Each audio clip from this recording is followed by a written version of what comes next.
చెప్తా ఉన్నారు. ఒకసారి మనతో విశ్లేషకులు రామరాజు గారు ఇక్కడ రెండు అంశాలు. ఒకటేమో నిన్న కేటీఆర్ గారి ప్రకటన ఈ సోషల్ వారియర్స్తో సమావేశంలో తొందరలోనే అండి, సహజంగా తొందరలో అంటే మనం ఏదో వారాలు నెలలు చూసుకుంటాం, 4 ఏళ్ల తర్వాత ఎలక్షన్లు అనుకోం కదా. ఇది ఒకటి ఆయన స్టేట్మెంట్. రెండోది కాంగ్రెస్ పార్టీ మామూలుగా మొన్న ఎలక్షన్లో కూడా చివరి దాకా గందరగోళం, ఎవరు క్యాండిడేటో తెలియదు, ఎవరు ముఖ్యమంత్రి చేస్తారో తెలియదు, లాగుడు పీకుడి గందరగోళం నుంచి ఈసారి చాలా క్రిస్టల్ క్లియర్గా మొత్తం పార్లమెంటు నియోజకవర్గాల స్థాయిలో మొత్తం అందరినీ ఒక చోట కూర్చోబెట్టి పోలింగ్ ఏజెంట్లని అమిత్ షా గారు మన ఖర్గే గారి సమావేశం ఏ రకంగా అర్థం చేసుకోవాలి? ఇప్పుడు ముందు మీరు చెప్పిన కేటీఆర్ గారి వ్యాఖ్యల గురించి ఆలోచిస్తే కాంగ్రెస్ ప్రభుత్వం వచ్చి ఒక 1.5 లోపే అవుతుంది.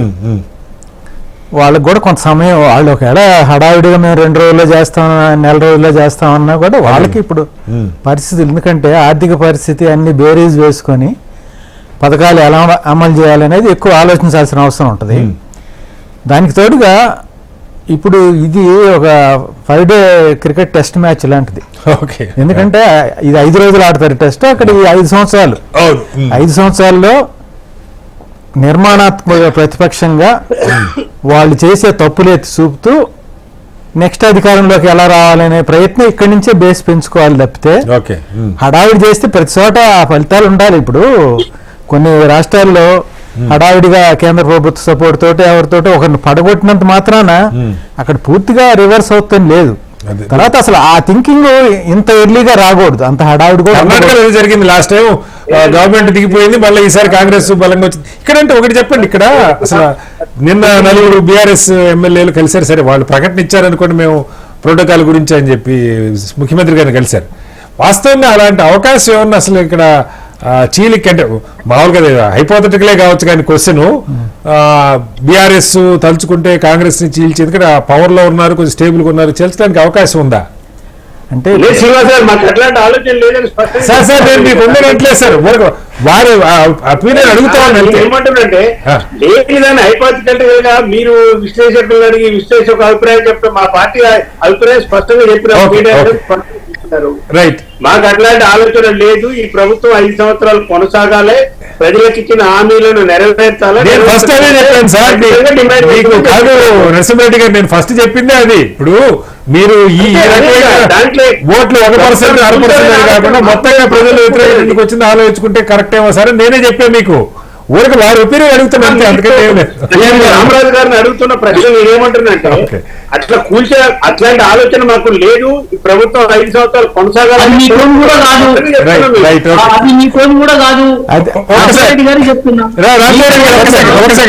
విశ్లేషకులు చెప్తున్నాడు. ఇప్పుడు నిజంగా బీఆర్ఎస్ కి ఆ అభిప్రాయం ఉంటే చాలా మంచిది. ఎందుకంటే ఒక ప్రతిపక్ష నిర్మాణాత్మకంగా ఉండి 5 సంవత్సరాలు వీళ్ళు ఏదన్నా లోటుపాట్లు జరిగితే అది ఎత్తి చూపించి మళ్ళీ అధికారంలోకి రావడం తప్పే లేదు.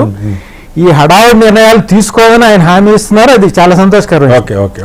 తర్వాత ఇంకొక విషయం, ఇప్పుడు మీరు ఖర్గే గారి ఈ ఏర్పాట్ల గురించి చెప్పారు. తర్వాత దానికి ముందు ఇంకొక విషయం ఏంటంటే, ఇందాక విఠల్ గారు చెప్పిన దాంట్లో ఒక అభిప్రాయం ఉంది. ఏంటంటే అసెంబ్లీ ఎలక్షన్లు వేరుగా చూస్తున్నారు జనం. పార్లమెంట్కి వచ్చేటప్పటికి పోయినసారి ఆయన చెప్పినట్టుగా పూర్తి రివర్స్ అయింది. అదే కాదు, మన ఓటర్లు కూడా ఎంత విజ్ఞతగా ఆలోచిస్తున్నారంటే 2 ఒకేసారి జరిగినా దేనికదే కొంత ఒక ఓటు పార్లమెంట్కి ఒక రకంగా వేస్తున్నారు, అసెంబ్లీకి ఒక రకంగా వేస్తున్నారు. కాబట్టి ఆ బేస్ మీద అందులో నేషనల్ పాలిటిక్స్ ని దృష్టిలో పెట్టుకొని ఓటు వేస్తారేమో అనిపిస్తుంది. తర్వాత ఖర్గే గారిది ఇప్పుడు ఆ బూత్ ఏజెంట్స్ అనేది నాకు నేను మిమ్మల్ని అసలు ఇవాళ విశ్లేషణ మిమ్మల్ని పిలవడానికి కూడా కారణం ఏంటంటే, మీరు గతంలో చాలా పొలిటికల్గా యాక్టివ్గా పనిచేశారు.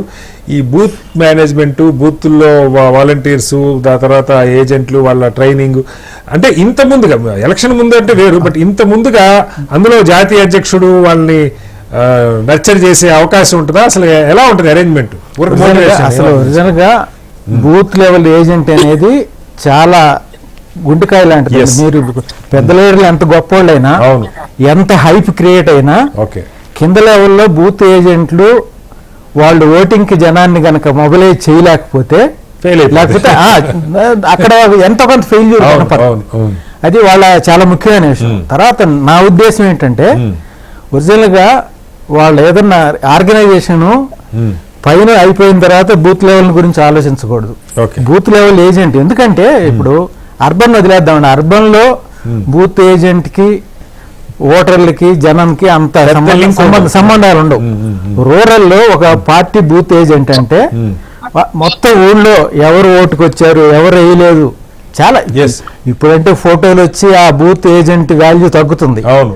ఒకప్పుడు ఊర్లో ఎవరంటే ఇక అక్కడ గొడవలు గుర్తుపడతారు.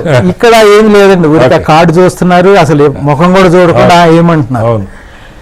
అందువల్ల రూరల్ గా మీకు ఆ బిల్డప్ ఆ లెవెల్ నుంచి తీసుకురావాలి. ఓకే. దాంట్లో మొదటి నుంచి కూడా అధికారంలో ఉన్నా లేకపోయినా మొదటి నుంచి కూడా బీజేపీకి కానీ అంతకుముందు జనసంఘకి కానీ ఎక్కడ బలంగా ఉన్నారో కింద లెవెల్ నుంచి ఆ ఆర్గనైజేషన్ అనేది మొదటి నుంచి వాళ్ళకు ఉంది. కాంగ్రెస్కి ఏంటంటే రామచంద్రారెడ్డి గారు చెప్పినట్టు అభిమానులు కార్యకర్తలు దండిగా ఉన్నారు. కానీ ఆ ఆర్గనైజేషన్ ఇప్పుడు చూస్తున్నా అంటే దానికి ప్రయత్నం మొదలు పెట్టారేమో ఎక్కువ. నాకు ఆశ్చర్యం అనిపించి ఆ ఇష్యూ టేకప్ చేశా. ఇంత ముందుగా బూత్ లో ఆ సిస్టమ్ కి వెళ్ళటం ఒక ఆర్గనైజ్డ్ గా మెయింటైన్ చేయడం, ఓటు పడిందా గెలిచిందా అనేది ఇష్యూ కాదు.